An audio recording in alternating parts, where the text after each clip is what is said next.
आपण पाहताय महाराष्ट्र खबर न्यूज। या बातमीचे प्रायोजक आहेत Shri Ganesh jewellers and Saraf clubs Pune. दिले वचन पाळावे हाची धर्म खरा, जनतेच्या उद्धारा राहावे तत्पर।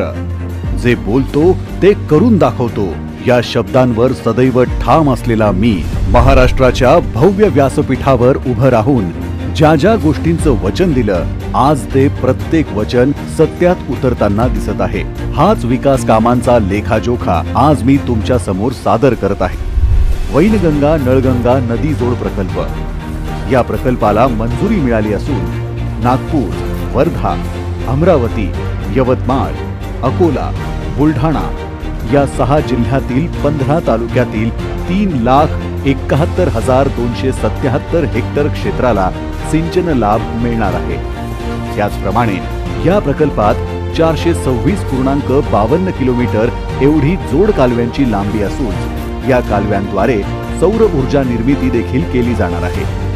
यानंतर नार पार गिरणा नदी जोड प्रकल्प, या प्रकल्पाला देखील मंजुरी मिळाली असून यात पश्चिमी वाहिनी नदी खोऱ्यातून 10.64 TMC पाणी वापर प्रस्तावित आहे, ज्यात नाशिक व जळगाव जिल्ह्यातील 49,516 हेक्टर क्षेत्राला सिंचन लाभ मिळणार आहे। त्याचप्रमाणे या प्रकल्पात 9 नवीन धरणे बांधण्यात येणार असून एकूण 305 मीटर उपसा करून तापी खोऱ्यातील चणकापूर धरणात पाणी आणण्यात येणार आहे। अशा प्रकारे महाराष्ट्रातील जलसमृद्धीच्या दृष्टीने वरदान ठरणाऱ्या या नदी जोड प्रकल्पांना योग्य प्रवाहात आणून मी आपणा सर्वांना दिलेला शब्द खरा करून दाखवला आहे। अर्थातच माझ्यासाठी ही फक्त विकास कामं नाही, तर मी पाहिलेलं नव्या महाराष्ट्राचं हे स्वप्न आहे।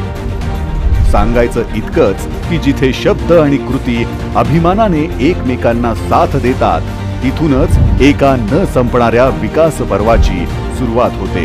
तुमच्या सगळ्यांचा आशीर्वाद आमच्या पाठीशी असू द्या। तुमचा आशीर्वाद असला तर याहीपेक्षा चांगलं काम आम्ही करून दाखवू, हा विश्वास व्यक्त करतो। जय हिंद, जय महाराष्ट्र। आपण पाहताय महाराष्ट्र खबर न्यूज। या बातमीचे प्रायोजक आहेत Shri Ganesh jewellers and Saraf clubs Pune.